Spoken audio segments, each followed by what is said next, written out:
સુરતની ઉધના પોલીસે ચોરીની બાઇક સાથે 3 ઇસમોને પકડી પાડી કાયદેસરની કાર્યવાહી હાથ ધરી છે. પોલીસે ચોરીની 6 બાઇક કબજે કરી વધુ તપાસ હાથ ધરી છે. આ અંગે ઉધના પોલીસ પાસેથી મળતી માહિતી પ્રમાણે બાતમીના આધારે આકાશ ઉર્ફે સાગર સંજયભાઈ કુમાવત, ચેતન અમૃતભાઈ પાટીલ અને આકાશ ઉર્ફે ગોલુ રામરાજ કુમાવતને ઝડપી પાડ્યા હતા. પોલીસે ચોરીની બાઇક સાથે 3 આરોપીઓને ઝડપી પાડ્યા હતા. આ અંગે પૂછપરછ કરતા તેમણે જણાવ્યું હતું કે ડિંડોલી ભેંસાણ આવાસ પાણીની ટાંકી સામેની ખુલ્લી જગ્યામાં ચોરી કરી હતી. વધુ પૂછપરછમાં આરોપીઓએ જણાવ્યું હતું કે બીજી અન્ય 3 બાઇક ચોરી કરી હોવાનું જણાવ્યું હતું. પોલીસે 6 ચોરીની બાઇક કબજે કરી વધુ તપાસ હાથ ધરી છે.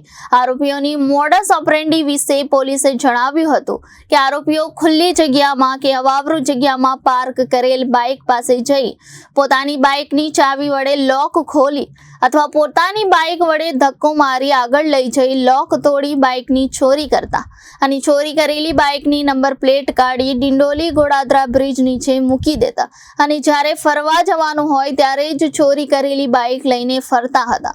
હાલ તો પોલીસે 3 આરોપીઓની ધરપકડ કરી કાયદેસરની કાર્યવાહી હાથ ધરી છે.